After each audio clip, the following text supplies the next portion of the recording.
Еден од првите OpenAI тестери. Човек кој што интензивно се занимава со вештачка интелигенција и ја напишал книгата AI Journey. Претседател и основач на здруженијето AI Now. Сует Сефери во оваа епизода на Newbies.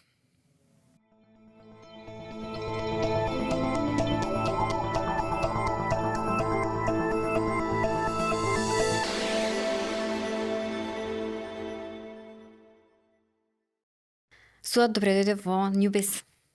Добро ве најдов. Вака сега седнати еден наспроти друг да зборуваме за вештачка интелигенција, некој ти рече што имено вие, зашто токму Сует да зборува за тоа? И ако те прашам, зашто токму Сует да зборува за вештачка интелигенција, што те ми кажеш? Што било пресудно во твојот живот за да влезеш и да се заинтересираш токму за тоа?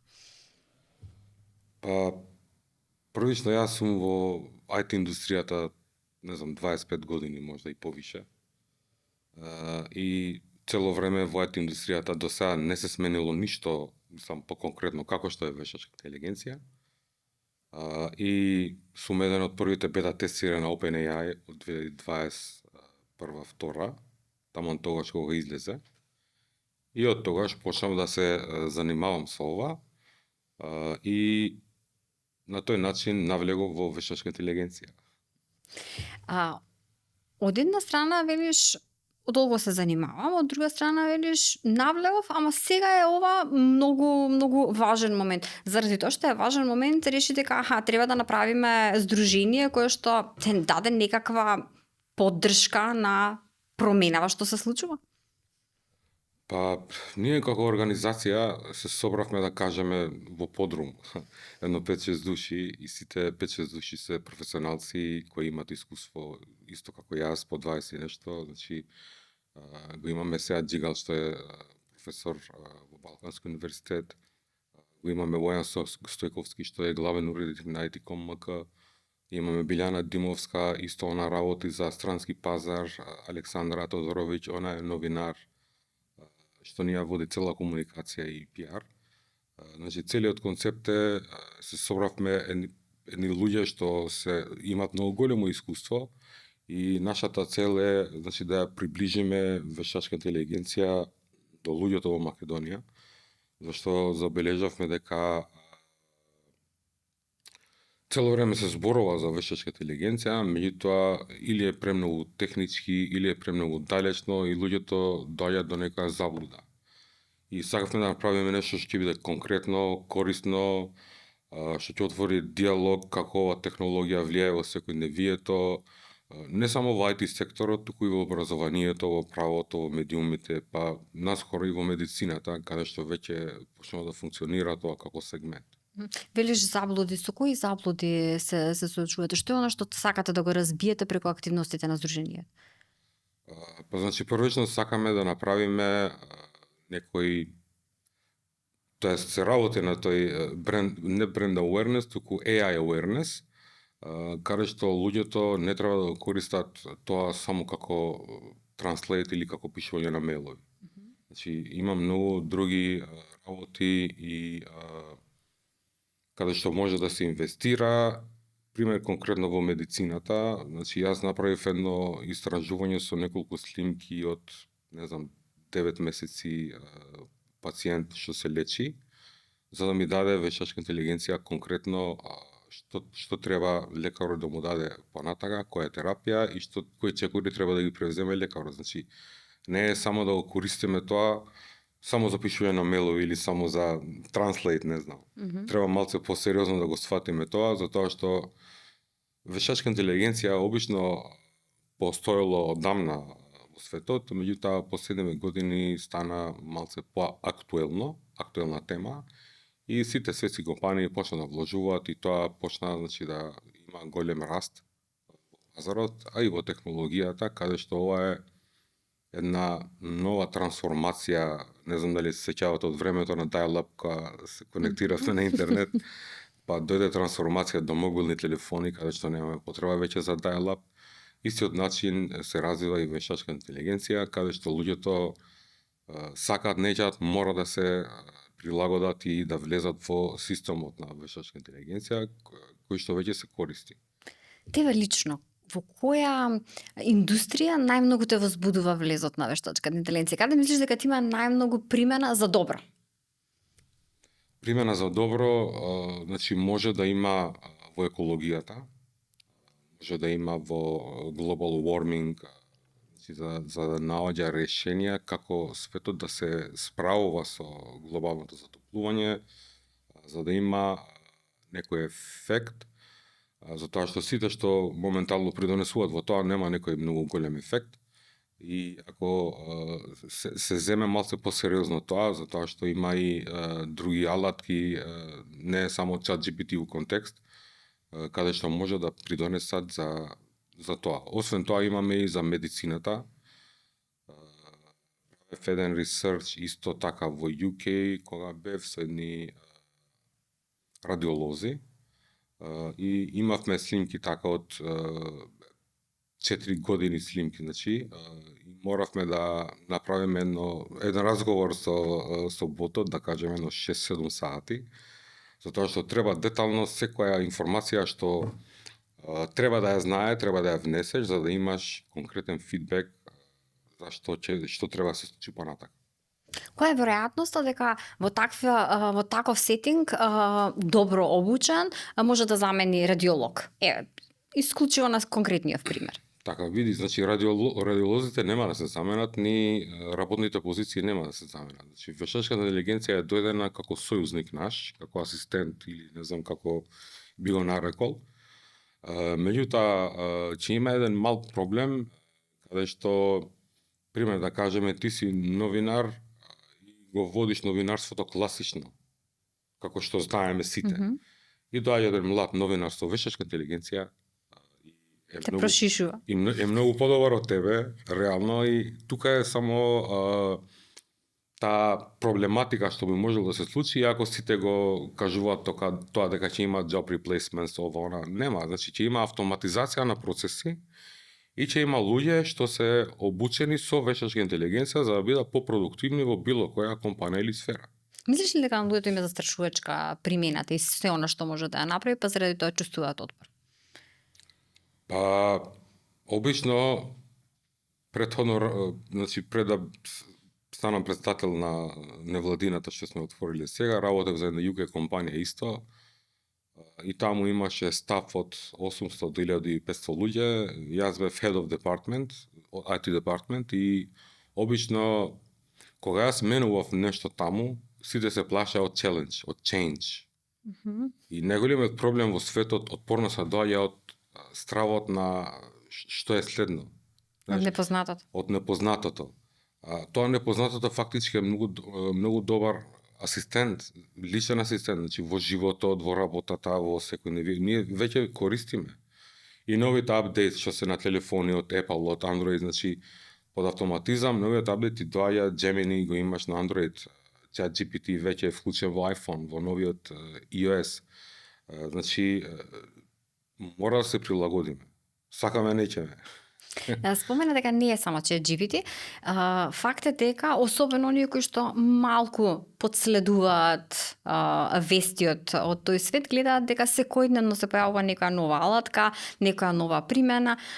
Дури чувствувам дека сме толку многу преплавени со информации за нови алатки и примени, што имаме чувство дека не успеваме да проследиме све, дека заостануваме во однос на тоа што го знаеме.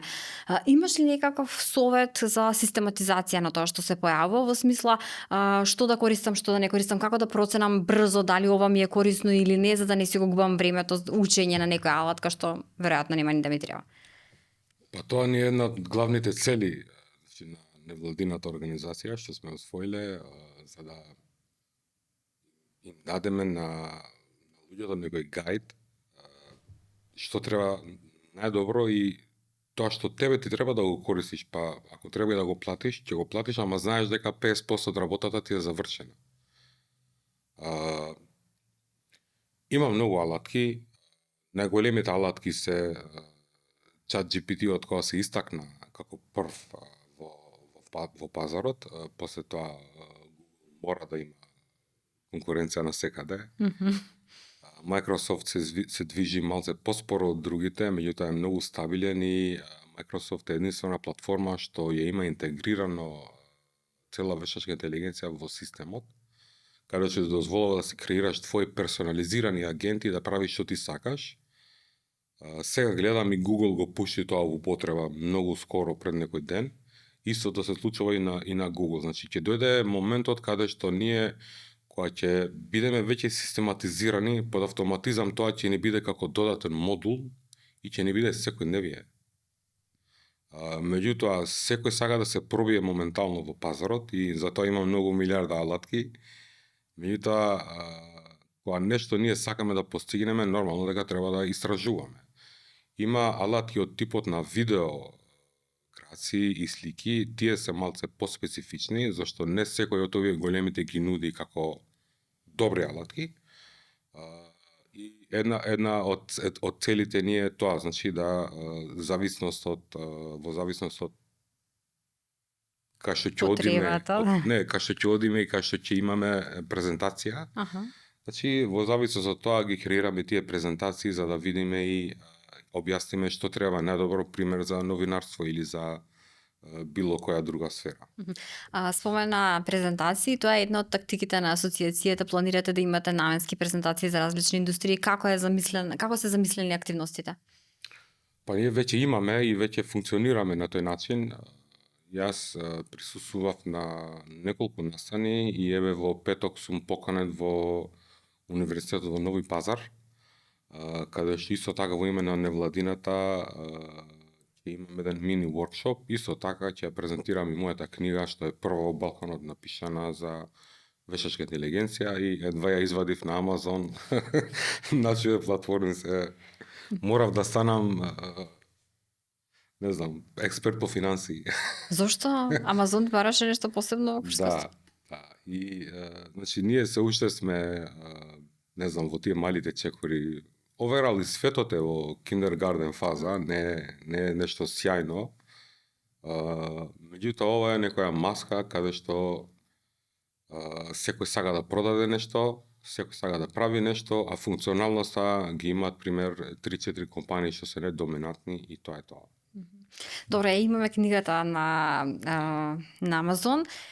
И сега, ако те прашам, зошто книга во ова дигитално време, како треба да функционира, како водич, како подсетник, како што содржи за да ни биде вредна во секојдневниот пат кон усвојување на AI? Книгата е на англиски јазик и поделена на два дела. Значи, едниот дел е објаснување како вештачка интелигенција функционира. Затоа што кога има првата промоција во Шведска, токму за тоа отидов. Значи ме поканија општината на Малме, бев на прва промоција, бев во Шведска и за тоа зборував. Луѓето не знаат како вештачка интелигенција функционира overall. Значи не знаат. Тоа е првиот дел, каде што објаснува што е deep learning, што е machine learning, што е natural language processing, фактички од каде доаѓа процесот за да ти добиеш фидбек со вештачка интелигенција. Вториот дел е roleplay chapter, каде што сум ги покрил скоро сите индустрии и додадени се промптови, каде што тебе те инспирира и ти дава знаење како да извлечеш од алатките што ги користиш, ChatGPT, Gemini или било кој, максимално информација или тоа што ти треба. И тој дел од roleplay фактички сум го крстил за тоа што ти комуницираш со ботот и ботот ти дава информација. И ти треба да знаеш што да го прашаш за да добиеш конкретна информација. И со тоа можеш фактички да извлечеш доста информации. Сега, тука е потешкиот дел. Како да знам што да прашам? Има ли некоја, имаш ли некоја препорака по однос на тоа како да размислуваме во процесот на генерирање на прашања или насоки за моделот? Значи, тие се делат на 3 или 4 модули, да кажеме. Значи, треба еднаш да знаеш контекст, што сакаш да постигнеш. Кој е контекстот? После треба да знаеш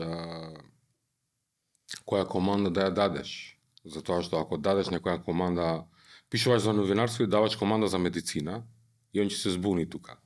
И обично кога му даваш команда треба да му кажеш дека ти си во другата страна лекарот, ти си новинарот.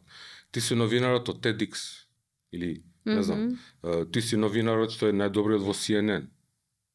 И на тој начин фидбекот на информација, тоа што ти го враќа е малце по утежина, фактички. Освен тоа, доколку си студент, и тоа треба да бидеш многу предпазлив, бараш нешто за да ти заврши некоја задача или да ти каже како да функционираш, затоа што сега има и нови алатки што гледам дека големите универзитети ги користат за да ловат плагијат за студентите. Така. Мислам дека е многу корисно, затоа што не е поентата да го напишеш само и да не те откријат дали си го позаимил од некаде, туку поентата е да стигнеш до тоа да ја апсорбираш многу знаење, начин на кој што би селектирал ова е корисно, ова не, ова можам да градам дополнително, ова не ми се вклопува. Една од најфасцинантните за мене карактеристики на моделите кај оние reasoning е тоа што ми поставуваат прашање. Тоа го сакам најмногу, затоа што не можам да си замислам дека можам да му дадам сеопфатен промпт и супер ми е кога те ме допраша нешто за да можам да си докажам. Заборев тоа да ти кажам така. Како да го совладаме тој момент дека треба да бираме што да користиме. Дали е, не знам, класичниот 4.0 на ChatGPT или Reasoning или Canvas. Имаш ли насоки по однос на тоа кој од кој профил треба да користи каков модел? Значи, вештачка интелигенција во глобала се дели од 3 дела. Значи, првото е Narrow AI, се вика Narrow AI, второто е General AI и третото е Super AI.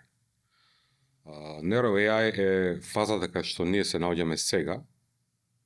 Narrow AI фактички функционира со една команда. И интелигенцијата на Narrow AI е малце пониска од човечката. За разлика од Narrow AI, General AI може да прави мултитаскинг команди и може да размислува equal to човек, значи еднакво на човекот.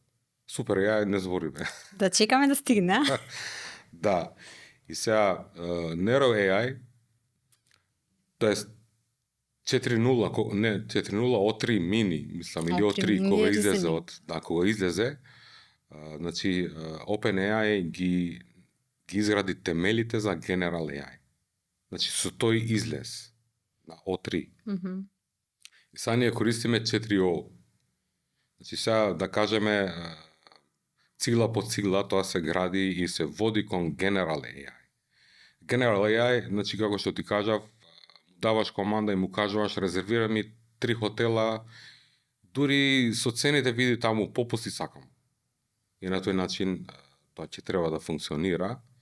И темелите се веќе изградени, одиме кон тоа, значи за да ботот што ти комуницираш биде мултитаскинг, не биде само еден таск, туку да има повеќе таскови и истите таскови да ги врши истовремено. Сега, кој ќе го земе знамето за овие што ќе се прават измени, значи и Кина е во игра, не дека не е. DeepSeek, гледам дека има нешто ново што е DeepSight се вика. Значи тоа е во development делот, каде што му возможува на програмерот да креира апликација без да биде програмер. Значи нема кодирачко знаење? Нема кодирачко знаење, но код и тоа DeepSeek го прави. И овие други да го прават, ама DeepSeek има нешто специфично што другите го немат. И сега тука е таа борбата што ќе се знае кој ќе биде. Ама ако немам кодирачко знаење, да ми напише нешто врска, немам дали е добро или не. Пак некој треба да го провери. Да, меѓутоа, доколку тоа ти заврши тебе 90% од работата, 10% ако платиш еден девелопер, не е страшно.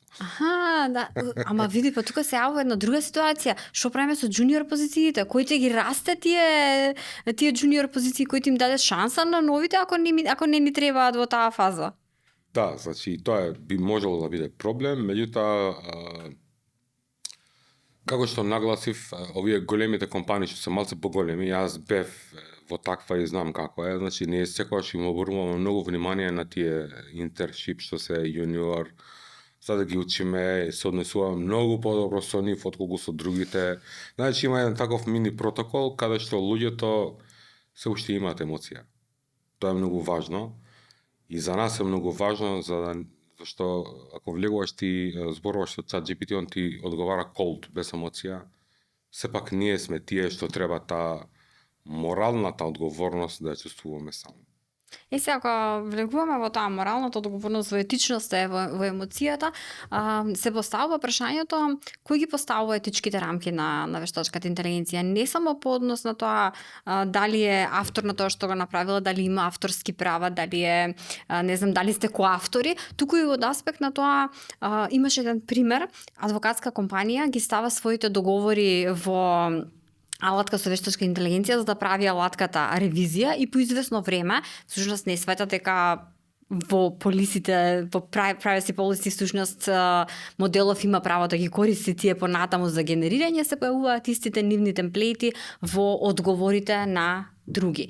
И тука се ствара и страв и паника. Шо во таква ситуација? Како да ја маркираме територијата, што треба, што не треба, што е етички, што не? Така, значи како прво, рачуна дека интернетот ти е твојата, не интернетот, него твојот акаунт, каде што користиш ти работи, влегува малце во cyber security сега. Ти е куќа. И некој влезе, ти го земе клучот и или ќе ти украде некој цвеќе и ќе изеде, ти не си видел.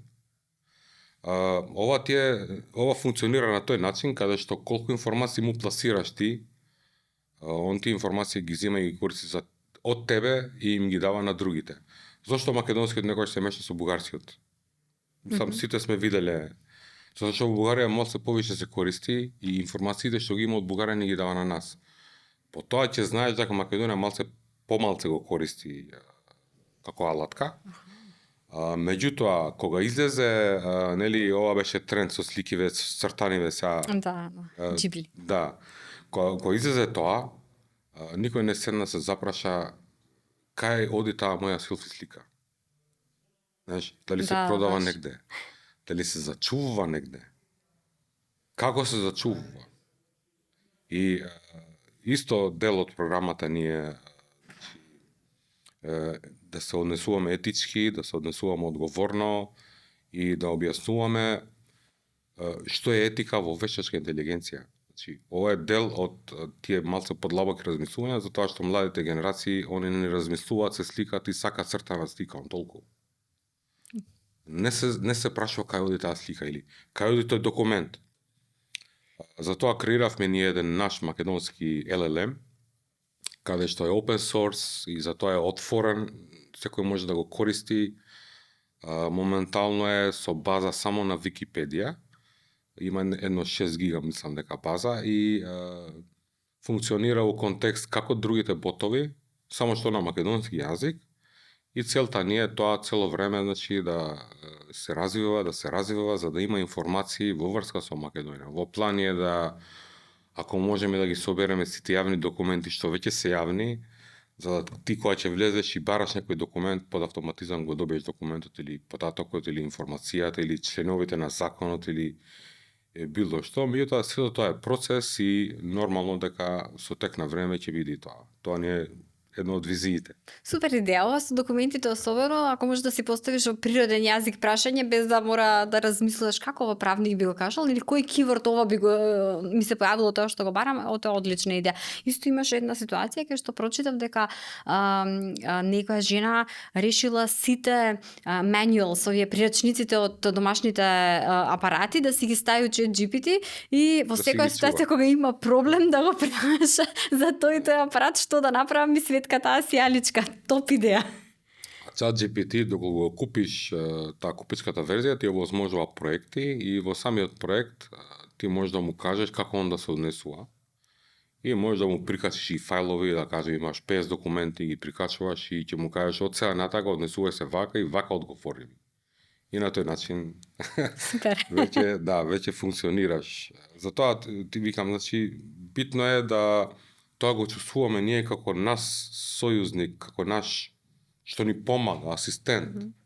Не треба тоа да го сфаќаме не трагично или Спомена кога купиш, сметаш дека се оправдани цените и вложувањето и платењето на платена верзија? На било што, не само на ChatGPT, било која алатка?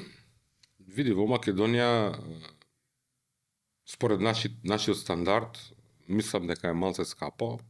Обично Netflix е многу добро ориентиран кон другите држави и за македонски пазар Netflix е 5 евра, мислам дека. И треба и овие големите компании да размислуваат на тој начин, затоа што доколку он го продаде во Македонија 5 евра и таму 20, ќе профитира од Македонија од таму, меѓутоа тоа е веќе друг дел од овакво функционирањето. Меѓутоа, како Мислам- корисник треба да ги платаме. Да, како корисник треба, ја го плаќам еднаш на неколку месеци, зашто некогаш ми треба, некогаш не. И на тој начин се трудам да штедам, иначе убаво е да се плати доколку имаш можности, зашто да не. И освен тоа си во тек со новите апдейтс, еве со новите, што ти кажувам, проект што ти дава опција да правиш како што ти сакаш и на многу едноставен начин може да функционираш да го средиш сето тоа. Да се вратиме на оно што е сега актуелно, неделава, се случува панел дискусија, се случува промоција на книгата на сајмот, на книга. Кажи ни детали за тие што сакаат да дојдат. Па, ние значи го организираме ова со македонска издавачка куќа, сам така беше? Не, Асоциација за македонски издавачи, извини. Добро. Да. Затоа што Александра ги води сите овие работи, ја не сум доволно информиран, меѓутоа јас сум дел од панелистите, освен јас ќе биде и нашиот друг колега што е Сеат Джигал, исто и он е дел од нашата организација. Александра ќе биде модераторот. Сме ја поканили Марина Тунева да зборува малце за етиката во медиумите и во авторството и мислам дека Сашка Отирала, да. Да, и Сашка отирала е. И целиот концепт е да направиме една дискусија за да видиме кај е вештачка интелигенција во авторството и дали е добро или не, или што придонесува, што не. И на тој начин сметам дека ќе биде многу интересно, многу добро и сите тие кои што се заинтересирани може да дојдат да посетат. Мислам дека е на 12 мај од 18 часот. Така да. Супер. Да зборуваме малку за визијата. На каде гледаш дека те се развива работата на AI Now, на организацијата, во услови на ваков интензивен развој на вештачката интелигенција глобално? Генерално, значи има многу голем интерес за нови членови. Имаме многу голем интерес исто и од студенти што се интересираат и за тоа сакаме да имаме некои партнерства и со други невладини што би можеле и они да ни помогнат и финансиски и проектни на било кој начин, за да можеме да развиеме некоја платформа или некој си центар каде што би можеле да им помогнеме на младите, на другите невладини, на компаниите и така натака. Значи тоа ни е една од главните цели за да направиме еден таков центар. И во тој центар би можеле да одржуваме и панели, workshops, работилници и што и да има потреба општеството реално. Затоа што нашите цели се имаме многу humanized approach, значи имаме многу отворен пристап, транспарентна комуникација, сите членови се исти, немаме его, знаеш како функционира светот, ние не сме од тој свет и сите сакаме да придонесеме нешто што сметаме дека ќе придонесеме и во општеството. Ги спомена и студентите и компаниите. За студентите да те прашам, кон што мислиш дека треба да се насочат во смисла да се специализираат, да стекнат какво знаење со цел да ги пополнат идните работни позиции во AI? Така, значи како што спомнав заради логот, сега ќе спомнам за програмерот, зашто обично младите идат во програмирање во ова во она. Или во дизајн. Сега, доколку си девелопер, или си фронтенд, или си бекенд, или си фулстак, било кој од нив, значи ти мора програмерскиот јазик да го знаеш. Како што ти кажав и тебе преска, значи влегуваш, креираш една апликација и што понатака со таа апликација треба да ги имаш тие програмерски skills за да ја исцераш апликацијата до крај. Со тоа што вештачка интелигенција е тука за да ти олесни да не го пишеш кодот и 3 месеци, туку да ти го напише он за 2 сати, да кажем, или за 3 сати. И тука е целта. Мора да си скилд програмер за да креираш апликација со вештачка интелигенција. Мора да си скилд дизајнер за да креираш дизајн со вештачка интелигенција. Или мора да си скилд, да кажеме, лекар, каде што ти веќе ги знаеш системите, платформите и мора да имаш скил за да тебе ти олесни лично. Не се работи за, не знам, Прашањето ми беше поише насока на позиции кои би биле, не знам, развој на модели, тренирање, хранење на моделот, тестирање и така натаму. Што е она што мислиш дека те видат нови професии токму во тој домен? Значи, големите компании веќе имаат интегрирани интерни такви модели. Јас за тоа го спомнав и нашиот модел, зашто и нашиот модел е таков, меѓутоа е open source, за да може секој да земе и да го користи. Нашиот модел е пишан на Python и фактички сите модели се пишани на Python и колку повише го храниш, толку повише фидбек ти дава. Ние сме ставиле една база од Википедија, како што споменав, од 5 гига и све што има во Википедија, доколку ти го прашаш, ботот ти дава информација. Значи, има многу технички аспекти, каде што ако сакаш да го хостираш кај тебе, треба да имаш апаратура за да го хостираш кај треба. Треба да имаш сервер рум, треба да имаш спейс, треба да имаш сервер, треба многу работи. Не може секој да го изведе тоа. Меѓутоа, NVIDIA развила една платформа каде што ти овозможува тебе да се инсталираш во твојот лаптоп, нешто такво, и во твојот лаптоп локално си комуницираш и си функционираш без интернет. Тоа е за DeepSeek, мислам дека беше, дека има можност локално да се симне, не? Не, DeepSeek не, NVIDIA. Има нивна платформа, има една друга исто кинеска. Кинески има малце повише. Затоа што Кина обично информациите им требат на Кина. И краде. Да, и кога и да влезеш на интернет, фактички тие информации треба да идат негде. Затоа ја спомнав нашата платформа, затоа што нема никаков таков тракер или бекграунд каде што значи све е open, отворен код. Може би оваа варијанта на без интернет, значи ограничено користење на локален простор е добра за компаниите, заради тоа што на тој начин си ги чуваат документите, доверливи информации за вработени, за клиенти, не знам, договори што го и трговски, овие како се викаат, индустријски тајни, например. Така, да. Тоа е една од значи можностите што секоја компанија може да ја направи доколку вложи малце и гледам дека сите вложуваат веќе. Меѓутоа, кај нив таргет е автоматизација и продажба. Значи, они сакаат да има повише автоматизација за да не плаќат работени и да има повише продажба за да они профитираат фактички, да. Затоа е многу важно секој млад или секој, не знам, што користи вештачка интелигенција да не споделува сензитивни лични информации со ChatGPT или со било кој бот. Значи, тоа треба да ти биде како алатка, заврши ми нешто вакво, или ако сакаш да влезеш во програмерскиот дел, значи може да ти помогне во код, или ако сакаш да ти припрема една емисија, може да ти припрема една емисија, и тоа како он ќе се однесува, ти треба да го дефинираш и треба да го учиш, и тоа цело време така функционира. Сметам дека овие што се плаќаат имат некоја поголема приватност околу информациите, меѓутоа сепак све што е на интернет е јавно. Али за сега случај прочитете си ги правилата на користење и приватност. Да. Ти благодарам за разговорот. И тебе.